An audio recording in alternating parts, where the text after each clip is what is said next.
গতদিনে আমরা যতটুকু পড়েছিলাম সেখানে ছিল একটা লাইন চার্জ। এরকম ছিল। সেই লাইন চার্জ থেকে একটা নির্দিষ্ট দূরত্বে তড়িৎ প্রাবল্য কত হবে সেটা আমরা বের করেছিলাম। তো এটা ছিল একটা কন্টিনিউয়াস চার্জ ডিস্ট্রিবিউশন। তার মানে কি, পুরো তার জুড়েই আমাদের কি ছিল, চার্জ গুলো ডিস্ট্রিবিউট করা ছিল। পুরো তার জুড়ে সমভাবে চার্জ ডিস্ট্রিবিউট করা ছিল।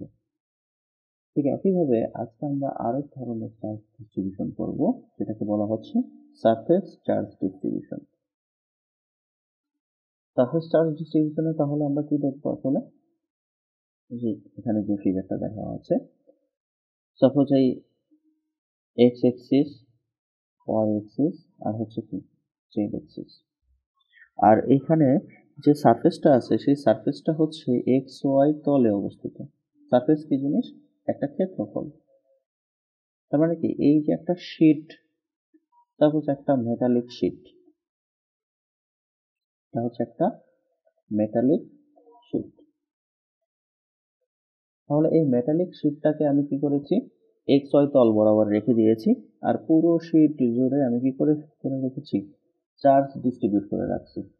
তাহলে সহজভাবে কোনো মেটালকে যদি আমরা চার্জিত করি, তাহলে যত চার্জগুলো আছে সেটা সবগুলো কি হবে, এরকম পুরো শীট জুড়ে কি হবে, বিস্তৃত থাকবে।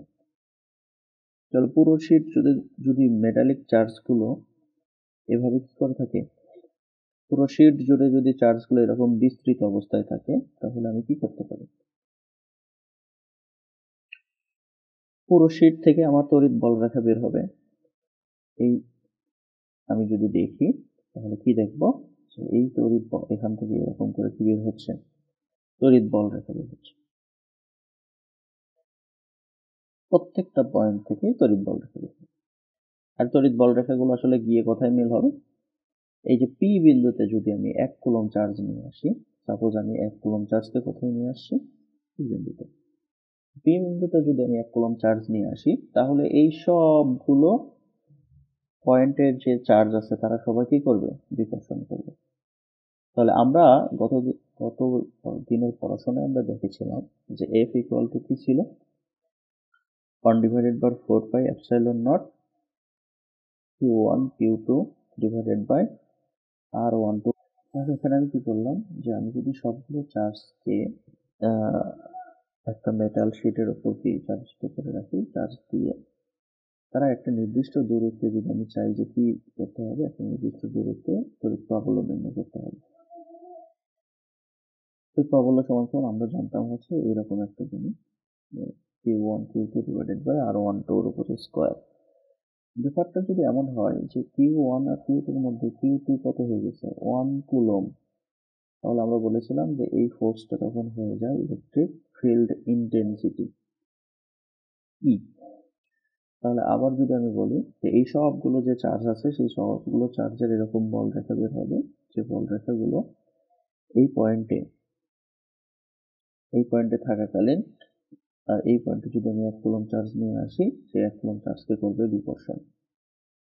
তো আমাদের আজকের কাজ হচ্ছে যে এই সবগুলো, যেহেতু এটা একটা কন্টিনিউয়াস চার্জ, আমি ডিসক্রিট ভাবে একটা সূত্র আমরা পড়েছিলাম যে ডিসক্রিট চার্জের জন্য E সমান সমান এরকম 1 divided by 4 pi epsilon naught Q1 summation of QI divided by R1I, তার উপর কিউব R1I, এটা ভেক্টর I হচ্ছে কি 2 থেকে n পর্যন্ত। এই সূত্রটা আমি করতে পারবো না, ইউজ করতে পারবো না, কারণ এই চার্জগুলো কি না, ডিস্ট্রিবিউটেড বা ডিসক্রিট না। ডিস্ট্রিবিউটেড ঠিক আছে, বাট এরা কি না, ডিসক্রিট না, এরা হচ্ছে কন্টিনিউয়াস। মানে পুরো যে শীটটা আছে, এই পুরো শীট জুড়েই এই চার্জটা অবস্থান করতেছে। এটা যদি আমি লক্ষ্য করে আরেকটু ভালোভাবে লক্ষ্য করি, যে আমি যদি একটু 3D মডেল দেখে আসি, একটা 3D মডেল থেকে আমি কি দেখতে পাই, এই যে এরকম একটা কি আছে, সাপোজ হচ্ছে চার্জ গুলো আসলে এইভাবে আছে পুরো শীট জুড়ে। এই যে শীট, পুরো শীট জুড়ে এইখানকার যে শীটটা আছে, এই পুরো শীট শীট জুড়ে কি আছে, এই পুরো শীট জুড়েই হচ্ছে চার্জ বিস্তৃত অবস্থায় আছে। তাহলে এই পুরো শীট জুড়ে যদি চার্জ বিস্তৃত অবস্থায় থাকে এরকম স্ক্রিনশট আছে। সাপোজ এইখানে আমি বলতেছি যে এই যে এখানে যে পুরো শীটটা আছে, এই যে এই পুরো শীটটা, এই পুরো শীট জুড়ে কি আছে, চার্জ ডিস্ট্রিবিউট করা আছে। তাহলে এই শীট থেকে একটা নির্দিষ্ট দূরত্ব, শীট থেকে সাপোজ হচ্ছে এই পুরো শীট থেকে, যে এইখানে আমার যে শীটটা ছিল এই শীট থেকে, এই পুরো শীট থেকে একটা নির্দিষ্ট দূরত্ব এই পয়েন্টটাতে আমি কি করবো, ই কত হবে আমাকে সেটা বের করতে বলছে। তাহলে এটা আমরা বের করতে পারি কিভাবে, যেহেতু এটা ডিসক্রিট চার্জ না, তাহলে আমাদেরকে প্রথমেই চিন্তা ভাবনায় আনতে হবে যে এখানে অবশ্যই আমাদেরকে ইন্টিগ্রেশন করতে হবে। যদি ডিসক্রিট চার্জ না হতো তাহলে কি আমি আলাদা আলাদা করে যোগ করে কি করে দিতে পারতাম, যোগ করে দিলে আমি পেয়ে যেতাম হচ্ছে এই পয়েন্টে ইলেকট্রিক ফিল্ড কত। যদি আমরা দেখি যে পুরো শীটটা আছে, এই পুরো শীটটাতে আমি কি করতে পারি, এরকম এরকম বৃত্তাকার আকার করতে পারি, চাকতি আকারে নিতে পারি। এই জন্য যেহেতু এটা ডিসক্রিট চার্জ, আমি যদি এখান থেকে ক্ষুদ্র একটা অংশ কেটে নিই, যেহেতু এটা একটা কন্টিনিউয়াস চার্জ, কিন্তু আমি যদি এখান থেকে একটা ক্ষুদ্র অংশ কেটে দিই এবং সেখান থেকে এই পয়েন্টে তড়িৎ প্রাবল্য মাপি, এবং কি করলাম তার পাশে আরেকটা ক্ষুদ্র অংশ কেটে নিলাম, সেখান থেকে তড়িৎ প্রাবল্য মাপলাম, আবার এখান থেকে আবার ক্ষুদ্র অংশ, এভাবে পুরোটা থেকে যদি এরকম করে কি করে নিতে থাকি, ক্ষুদ্র ক্ষুদ্র অংশে ভাগ করে নিই,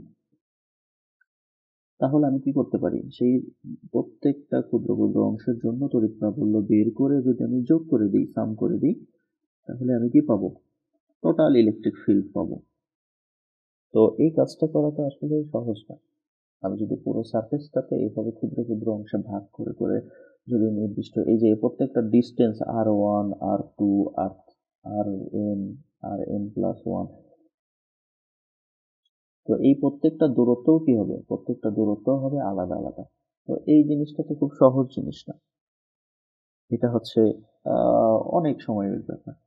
তো আমরা কি করব, আমরা একটু সিমেট্রিক প্যাটার্নে কাজ করার চেষ্টা করব। দেখি সিমেট্রিক প্যাটার্নে যদি আমি কাজ করি তাহলে এটা কিভাবে সলভ করা যাবে। আমি কি করে নিচ্ছি যে এই সারফেস থেকে একটা নির্দিষ্ট অংশ করে এই যে এরকম করে একটা সার্কেল কেটে নিচ্ছি, আর একটা সার্কেল কি কেটে নিচ্ছি এরকম করে। তাহলে এখানে একটা কি তৈরি হয়ে গেছে, একটা রিং তৈরি হয়ে গেছে। এই যে এখানে একটা রিং, এই একটা রিং। তারপর এই রিংটাকে যদি আমি কি করি, অসংখ্য ভাগে ভাগ করি, এরকম করে যদি আমি ভাগ করি, তাহলে কি হতে থাকবে, এরকম করে আমি কি করে দিচ্ছি, সাপোজ আমি এরকম করে ভাগ করে দিচ্ছি অসংখ্য, ঠিক আছে। তাহলে চিন্তা করেন যে এরপরে তাহলে এই যে এখানে কি তৈরি হয়েছে, একটা ক্ষুদ্র অংশ তৈরি হয়েছে, এখানে একটা ক্ষুদ্র অংশ তৈরি হয়েছে। তো এই ক্ষুদ্র অংশগুলো যদি টেন্স টু জিরো হয়,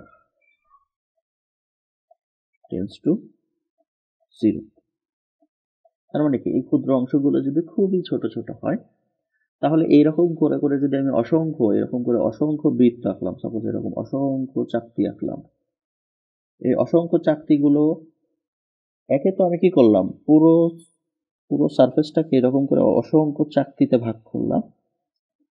এরপরে যদি আমি এরকম করে কি করতে থাকি, ছোট ছোট ভাগে ভাগ করতে থাকি, তাহলে আমি দেখব কি, আর এই প্রত্যেকটা ভাগ যদি কি হয়, টেন্স টু জিরো হয়। কখন টেন্স টু জিরো হবে, যদি আমি অসংখ্য ভাগে ভাগ করি, এরকম অসংখ্য ভাগে যদি আমি ভাগ করি, তাহলে আমি কি দেখব, তাহলে আমি দেখব যে এই প্রত্যেকটা ছোট ছোট ভাগ, ছোট ছোট পার্ট, এরা জিরোর কাছাকাছি হচ্ছে। এরকম যদি জিরোর কাছাকাছি হয়, তাহলে এরকম এই যে আমার এখানে যে প্রত্যেকটা পিক্সেল আছে, এই প্রত্যেকটা পিক্সেলের সমান সমান কি তৈরি হবে, একটা করে ভাগ তৈরি হবে। প্রত্যেকটা পিক্সেলে কি পরিমাণ চার্জ থাকবে, প্রত্যেকটা পিক্সেলকে আমি কি লিখব, প্রত্যেকটা পিক্সেল এই ক্ষুদ্র ক্ষুদ্র অংশকে আমি লিখব হচ্ছে ds, কারণ এরা সারফেসের খুবই ক্ষুদ্র একটা অংশ। পুরো সারফেস যদি এস হয়, তাহলে এই খুবই ক্ষুদ্র অংশকে আমি লিখব হচ্ছে ds। আর ডিএস এর মধ্যে এই পুরোটা জুড়ে যদি কিউ পরিমাণ চার্জ থাকে, তাহলে এই ডিএস, এই যে ক্ষুদ্র একটা পিক্সেল, এই ক্ষুদ্র পিক্সেলের মধ্যে বা ক্ষুদ্র একটা অংশ, সেই ক্ষুদ্র অংশের মধ্যে আসলে কতটুকু পরিমাণ চার্জ থাকবে? ডি কিউ পরিমাণ চার্জ থাকবে। তাহলে আমি কি লিখতে পারি যে হচ্ছে কি ডি কিউ সমান সমান আমি কি লিখতে পারি? ডি কিউ সমান সমান আমি লিখতে পারি রো এস ডিএস। জন্য রো এস ডিএস, কারণ পুরো সারফেসটাতে তো কিউ পরিমাণ চার্জ আছে, তাহলে এক মিটার স্কোয়ারে কি পরিমাণ চার্জ আছে? Q divided by S. তো কিউ ডিভাইডেড বাই এস এর নামে কি ছিল? কিউ ডিভাইডেড বাই এস এর নাম ছিল হচ্ছে কি রো এস, অর্থাৎ সারফেস চার্জ ডেনসিটি। পুরো আমরা কিন্তু গতদিন পড়েছি হচ্ছে লাইন চার্জ ডেনসিটি, আর এখানে আমরা পড়তেছি হচ্ছে সারফেস চার্জ ডেনসিটি। তাহলে এক মিটার স্কোয়ারে যদি কি থাকে, কিউ ডিভাইডেড বাই এস সমান সমান রো এস পরিমাণ চার্জ থাকে, তাহলে আমি কি করতে পারি? ডিএস, এই পরিমাণ সারফেস, এখানে কি পরিমাণ চার্জ থাকে? Rho S dS. এই যে দেখেন ডিএস এর মধ্যে, ডিএস ক্ষেত্রফলের মধ্যে, ডিএস এই যে ক্ষুদ্র পিক্সেলের মধ্যে কি পরিমাণ চার্জ থাকে? Rho S dS. এটা সমান সমান আমি কি লিখতে পারি? ডিকিউ। তো এটা একটু ক্লিয়ার করি।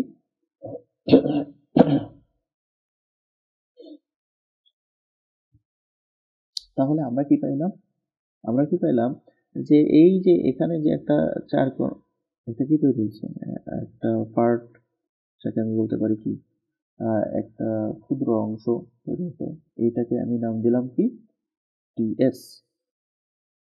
এর মধ্যে চার্জ আছে কি পরিমাণ?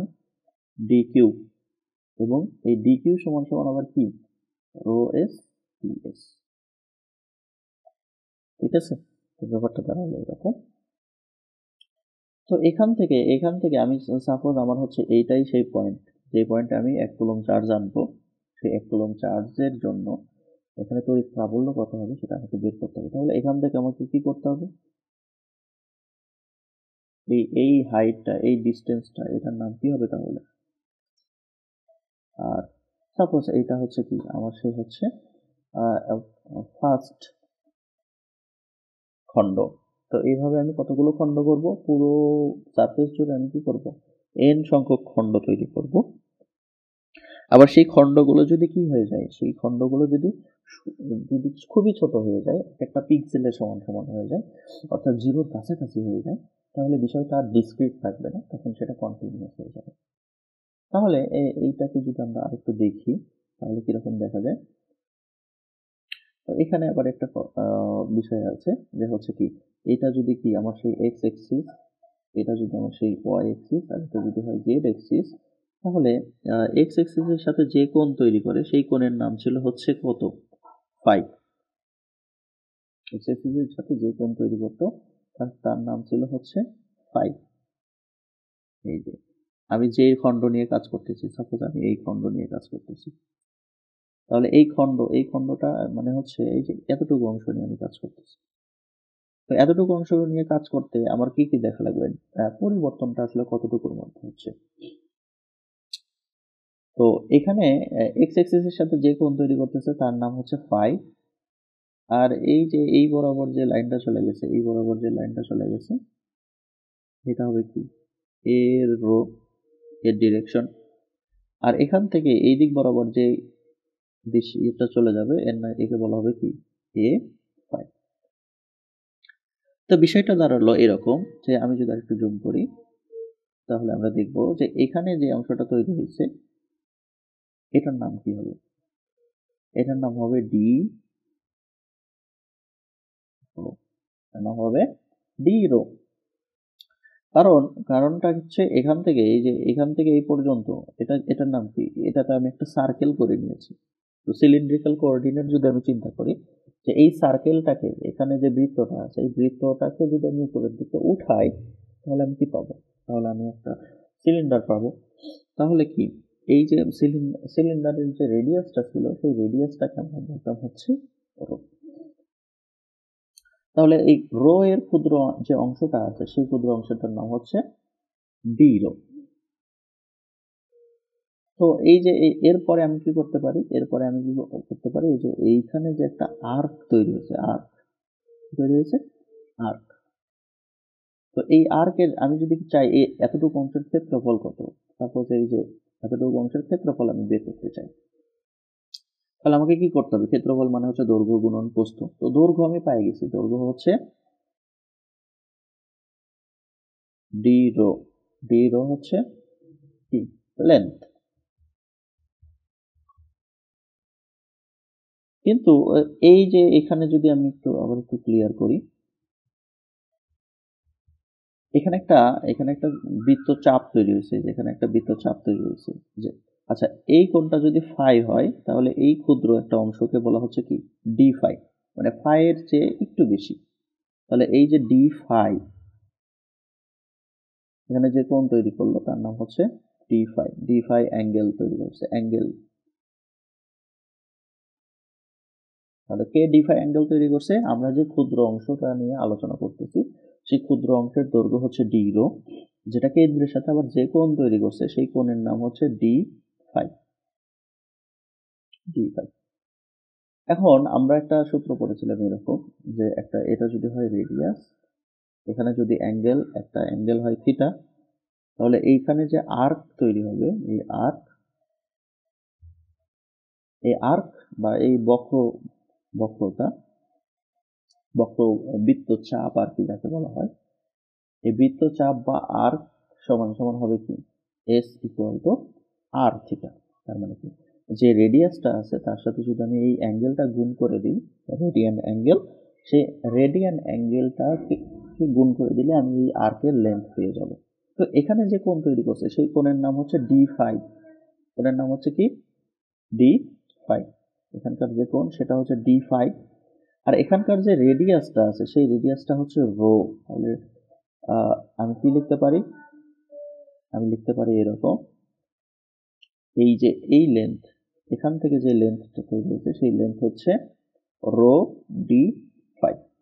তাহলে আবার বলতেছি আমি, যে আমি যেই লেন্থ নিয়ে কাজ করতেছি, আমি যে ক্ষুদ্র সারফেস অংশ নিয়ে কাজ করতেছি, সেই ক্ষুদ্র সারফেসটাতে আমি কি পাইলাম? ক্ষুদ্র সারফেসের আমি ক্ষেত্রফল সমান সমান আমি ডিএস বের করতে চাই। ডিএস সমান সমান কি হবে? ডিএস সমান সমান হবে এরকম, ডি রো ডি ফাই। তাহলে ধারণাটা কি দাঁড়ালো? ডিএস সমান সমান রো ডি ফাই, এতটুকু দাঁড়াইলাম হচ্ছে ডিএস। ঠিক আছে, তাহলে এরপরে আমরা একটু দেখি আবার,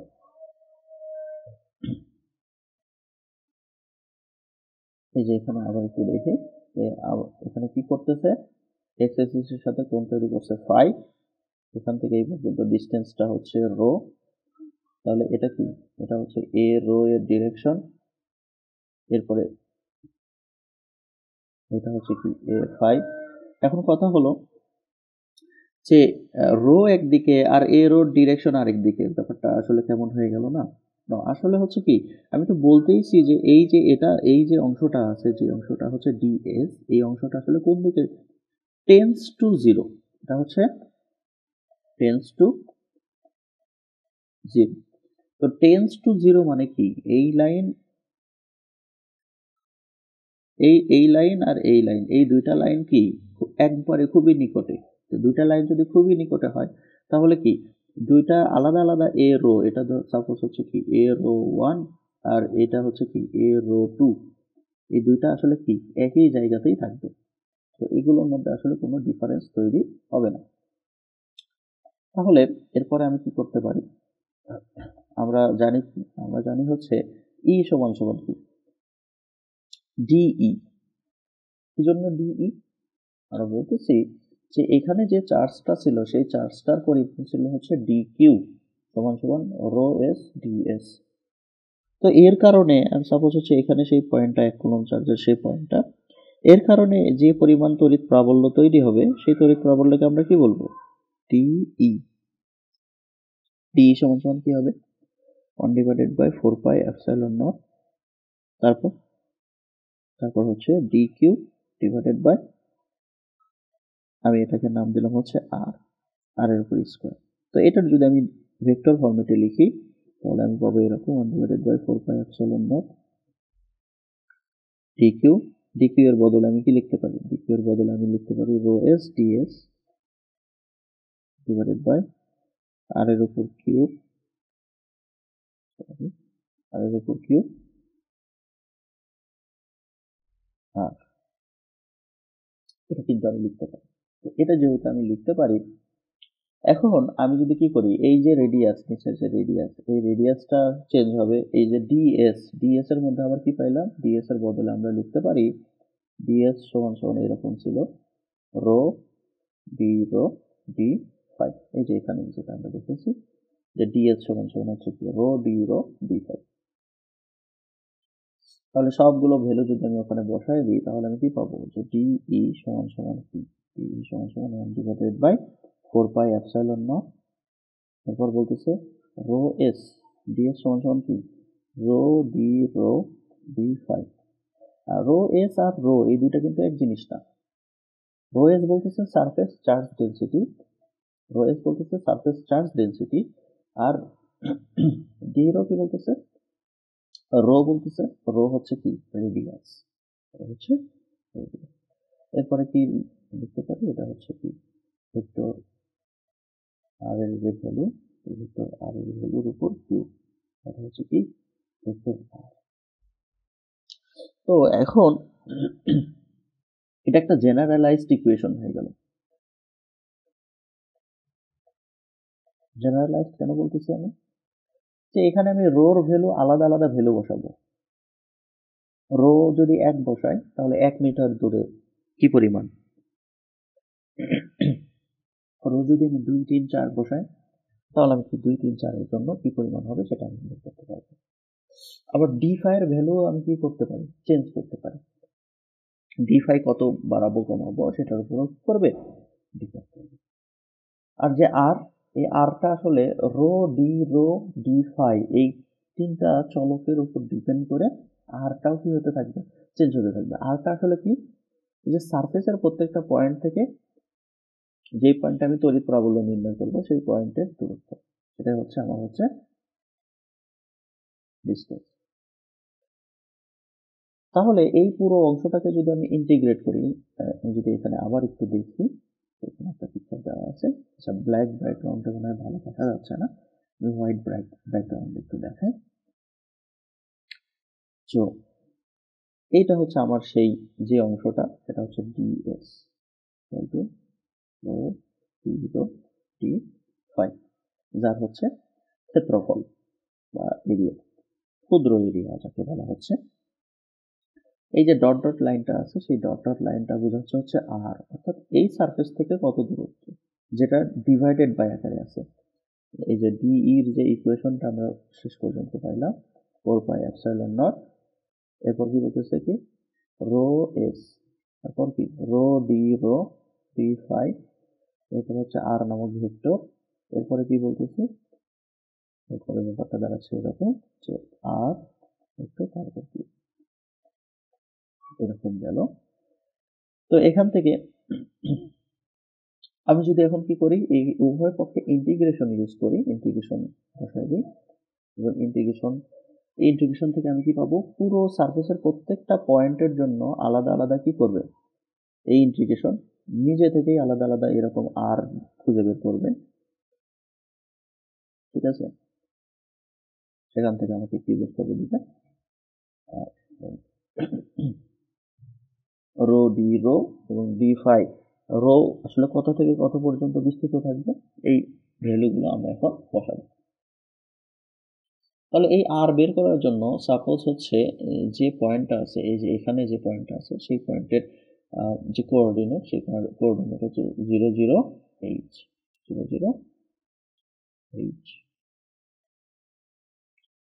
আর এখানে যে পয়েন্টটা আছে সেই পয়েন্টটাকে আমি কি লিখতে পারি? সেই পয়েন্টটাকে আমি এই যে এখানে দেখলে আরো ভালোভাবে বোঝা যাবে যে এখানে হচ্ছে কি যে পয়েন্টটা আছে সেটা হচ্ছে 0, 0, H। এরকম এই পয়েন্টের কোঅর্ডিনেট সিস্টেম হচ্ছে 0, 0, H। আর এটা হচ্ছে কি x, y, 0, কারণ এটা কি xy তলে অবস্থিত, xy সারফেসে। যদি বিষয়টা এমন হয় যে এই পয়েন্টের যে কোঅর্ডিনেট সেটা হচ্ছে কি x, y, 0 আর এটা হচ্ছে কি 0, 0, h, তাহলে আমি এখান থেকে যে ডিস্টেন্সটা তৈরি হবে, যে rটা তৈরি হবে, সেটা সমান আমি কি লিখতে পারি? r সমান হচ্ছে এরকম লিখতে পারি 0 মাইনাস x ax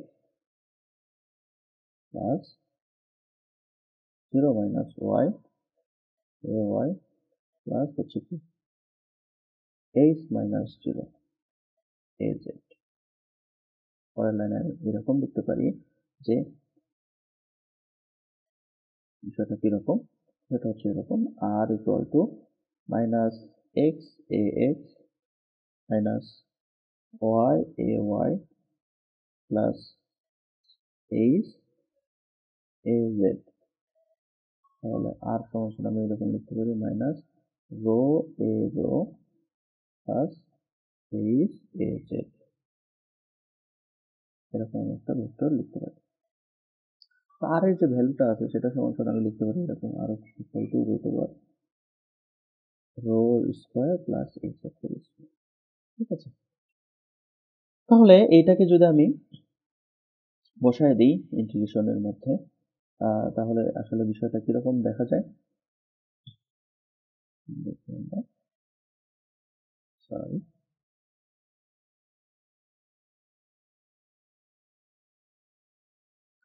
পেজ নিয়ে নিলাম। তাহলে এখানে আমি কি লিখতে পারি? এখানে আমি প্রথমে দেখলাম যে হচ্ছে DE সমান 1 divided by 4 pi epsilon nought. এরপরে দেখলাম হচ্ছে কি rho S rho D rho T phi divided by R এর উপর আর নামক যে ভেক্টরটা আছে তার উপর কিউব, এখানে থাকতেছে আর নামক ভেক্টর। এরপরে আর সমান আমরা কি পাইলাম? আর সমান পাইলাম হচ্ছে minus rho A rho plus H A Z, হচ্ছে আর নামক ভেক্টর। আর এর ভ্যালু পাইলাম হচ্ছে রুট ওভার রোর উপর স্কোয়ার প্লাস এইচ এর উপর স্কোয়ার। তো আমি কি করে দিই? ওর পক্ষে ইন্টিগ্রেশনটা করে দিই যে ডিই সমান 1 divided by 4 pi divided by 4 pi epsilon nought পর হচ্ছে কি rho S rho D rho T phi. এরপরে হচ্ছে আরটাকে যদি আমি বসায় দিই আর নামক ভেক্টর ডিভাইডেড বাই আর এর উপর কিউব। পরের লাইনে আমি এটাকে আসলে এই যে ই সেই ইটা আর শুধুমাত্র ডিই থাকবে না, সেটা হয়ে যাবে ই, that is 1 divided by 4 pi epsilon naught integration rho S একটা কনস্ট্যান্ট, রো এস হচ্ছে একটা কনস্ট্যান্ট। তাহলে রো এস কে আমি কি করে নিলাম? বাইরে বের করে নিয়ে আসছি। হচ্ছে কি rho D phi divided by রোর উপর স্কোয়ার এইচ এর উপর স্কোয়ার তার উপর কিউব। আর এখানে আর যে ভেক্টরটা ছিল সেটা ছিল হচ্ছে রো এ রো প্লাস এইচ জেড। এটাকে যদি আমি দেখি এই অংশটাকে যদি আমি ভাঙায় দিই তাহলে আমি দুইটা ইন্টিগ্রেশন পার্ট পাবো। একটা সাপোজ আমি এতটুকু অংশ নিয়ে আমি কি করবো, এখন একটু কাজ করবো আলাদা করে। তো দুইটা ইন্টিগ্রেশন পার্ট যদি আমি এটাকে ভাগ করে দিই তাহলে আমি এরকম পাবো যে integration of rho D phi. এরপর আবার কি থাকতেছে rho A rho divided by root over রোর উপর স্কোয়ার এইচ এর উপর স্কোয়ার তার উপর কিউব, সামনে একটা মাইনাস আর প্লাস থাকতেছে কি H rho D phi divided by root over রোর উপর স্কোয়ার প্লাস এইচ এর উপর স্কোয়ার তারপর কি।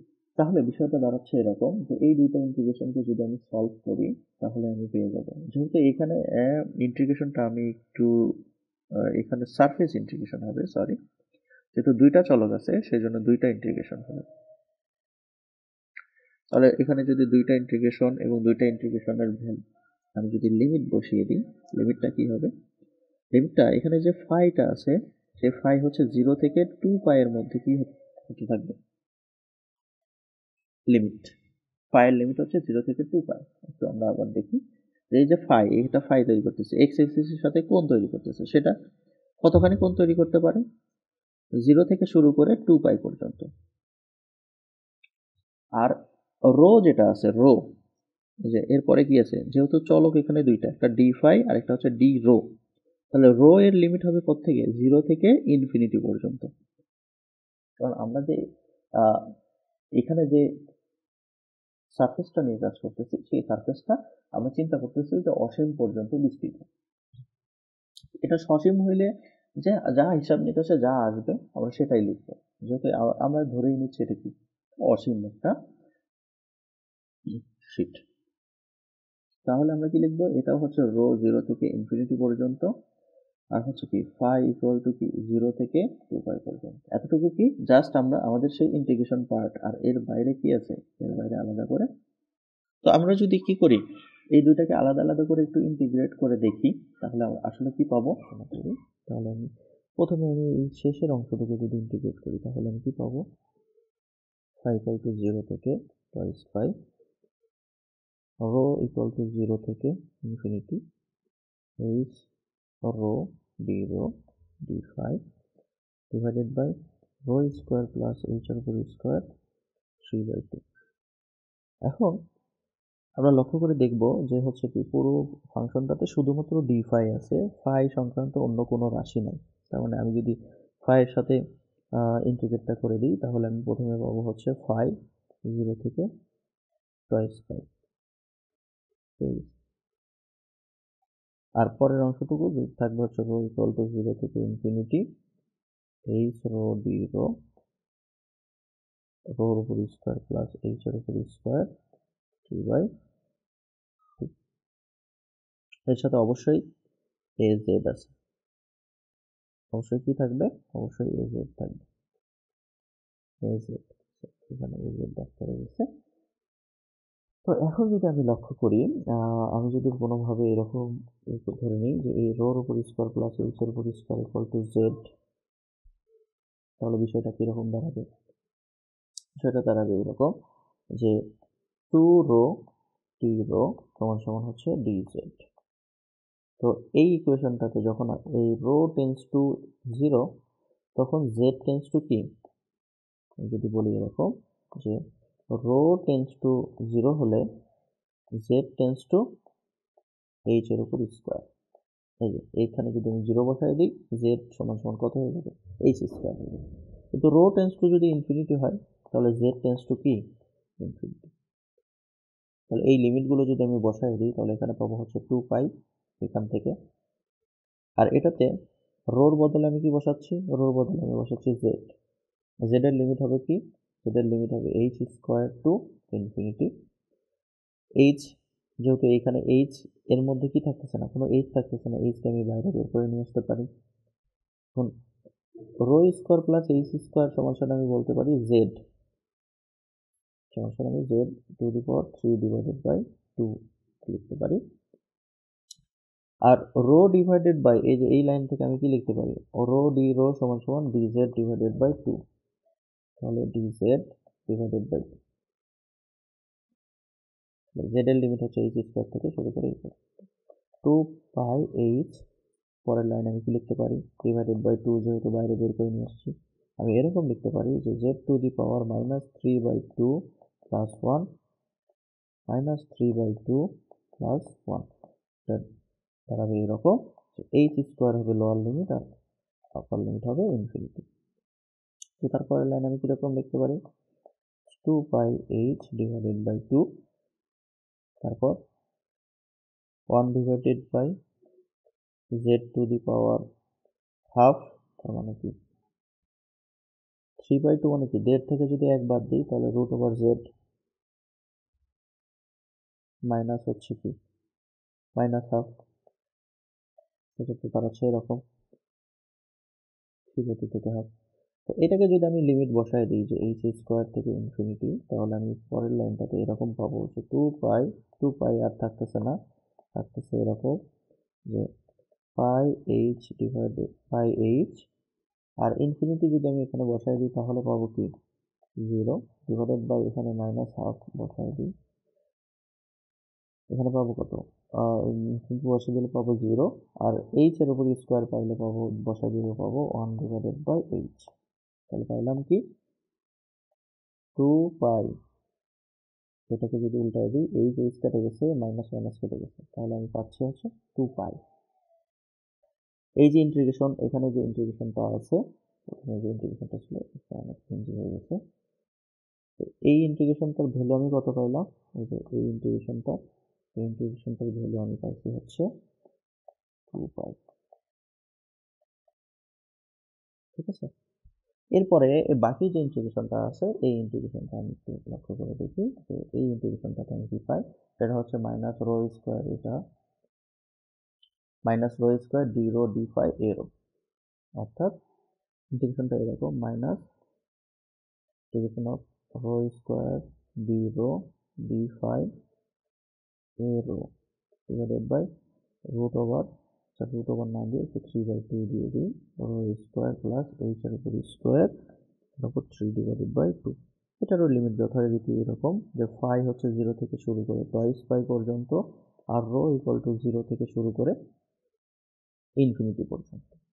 তো এই জায়গাতে একটা কথা আছে, এখানে যে ফাইটা আছে, এই যে এখানে যে এ রো সমান সমান কিন্তু আমরা লিখতে পারি এরকম, এ রো সমান সমান আমরা লিখতে পারি cos phi ax plus sin phi ay,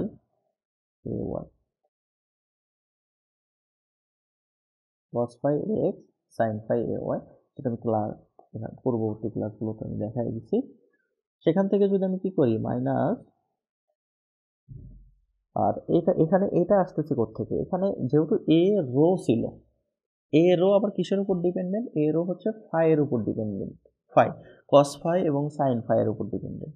কিন্তু আগের ইকুয়েশনটাতে কিন্তু এ রো ছিল না, ছিল এ জেড কিন্তু ফাই এর উপর ডিপেন্ডেন্ট ছিল না, কারণ কার্টেসিয়ান কোঅর্ডিনেটে যাই যে জেডটা ছিল সেই একই জেডই আমরা ব্যবহার করতাম হচ্ছে সিলিন্ড্রিক্যাল কোঅর্ডিনেট সিস্টেমে।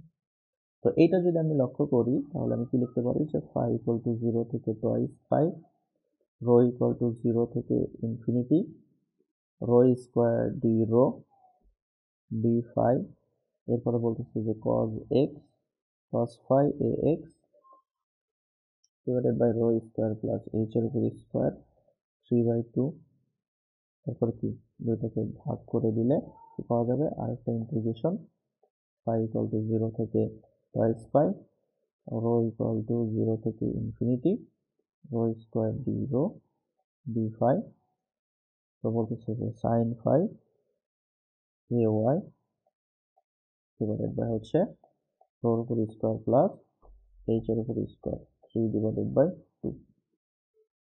তো বিষয়টা দাঁড়ায় এরকম যে এই যে এখানে cos x আর এখানে আছে sin x, এবং তাদের ইন্টিগ্রেশন করতে হবে 0 থেকে টয়েস পাই এর মধ্যে, 0 থেকে টয়েস পাই। তো সর্বপ্রথম হচ্ছে কি 0 থেকে টয়েস পাই sin x dx সমান সমান 0, 0 থেকে cos x 0 থেকে টয়েস পাই cos x dx সমান সমান হচ্ছে কি 0। তার মানে যখন আমি ডি ফাইয়ের অ্যাক্রসে ইন্টিগ্রেট করব তখন কি শুধুমাত্র সাইন ফাইয়ের ইন্টিগ্রেশন হবে, আবার এখানে শুধুমাত্র কস ফাইয়ের ইন্টিগ্রেশন হবে। তো ওই ইন্টিগ্রেশনটা জাস্ট এই দুইটা জিনিস, দুইটাই তো জিরো হয়ে যাবে, অর্থাৎ এই টার্মও জিরো এই টার্মও জিরো, আলটিমেটলি এই টার্ম হয়ে যাবে জিরো। এই টার্ম যদি জিরো হয়ে যায় আমাদের মূল অংশের যে এখানে ছিল এটা কি অত হয়ে যাবে, জিরো হয়ে যাচ্ছে। তাহলে আমি কি পাইলাম, ই সমান সমান আমি পাইলাম এরকম 1 divided by 4 pi epsilon naught rho S.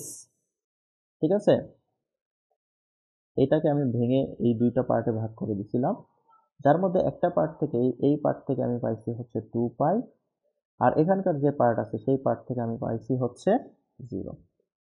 তাহলে আলটিমেটলি যদি আমি লিখি এরকম পাবো যে E equal to 1 divided by 4 pi epsilon naught rho S, এরপর এই অংশ কত হয়ে গেছে, এই অংশ তো 0 হয়ে গেছে, আর পরের অংশ থেকে শুধুমাত্র পাইছি হচ্ছে 2 পাই। তাহলে আলটিমেটলি ই ইকুয়াল টু পাচ্ছি এরকম, তো 1 divided by 4 pi epsilon naught rho S 2 pi 2 pi 2 pi 2 এবং 2 যদি কেটে যায় তাহলে এখানে থাকে হচ্ছে 2 থাকে এইরকম আসলে যে হচ্ছে 2 into epsilon naught into rho S, into epsilon naught into rho S, কিন্তু এর সাথে ডিরেকশনটা থাকবে শুধুমাত্র এ জেড, কারণ হচ্ছে এ রোড দিকের যে ডিরেকশনটা ছিল সেই এ রোড ডিরেকশনটা অ্যাকচুয়ালি আর নাই। তাহলে আবার একটু সামারি করি যে ই ইকুয়াল টু আমরা তাহলে পাবো এরকম rho S divided by 2 epsilon naught A Z, এটাই হবে হচ্ছে কি এ জেড এর দিকের ডিরেকশন, তাই হবে ই এর ডিরেকশন।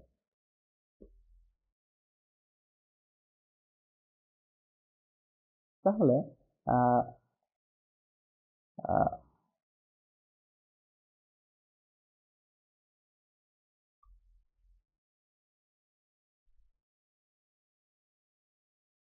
রো এর জিনিসটা কি? সারফেস চার্জ ডেনসিটি,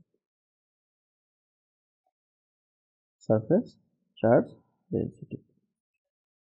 তাহলে electric field due to continuous sheet charge, একটা শিফট চার্জের জন্য ইলেকট্রিক ফিল্ড কোনোভাবেই তার ডিস্টেন্সের উপর ডিপেন্ডেন্ট না। সাপোজ এটা এখান থেকে সে কত দূরে আমি ইলেকট্রিক ফিল্ড বের করতে চাচ্ছি তার উপর কিন্তু আর ডিপেন্ড করতেছে না, ঠিক আছে।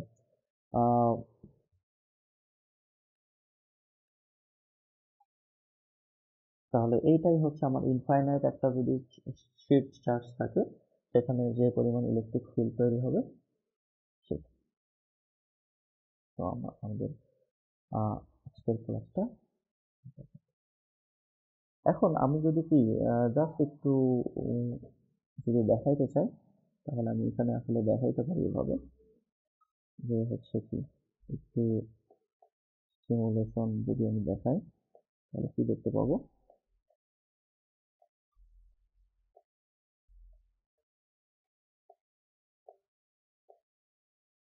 এই যে এখানটাতে একটু দেখি আমরা, এখানে ছিল হচ্ছে আমাদের সেই এই শীটটাই সাপোজ আমাদের সেই অসীম বিস্তৃত একটা শীট, যে শীটের মধ্যে আমি ক্ষুদ্র ক্ষুদ্র এরকম করে কি অসংখ্য বৃত্ত এরকম করে চাকতি আকারে কেটে নিতাম।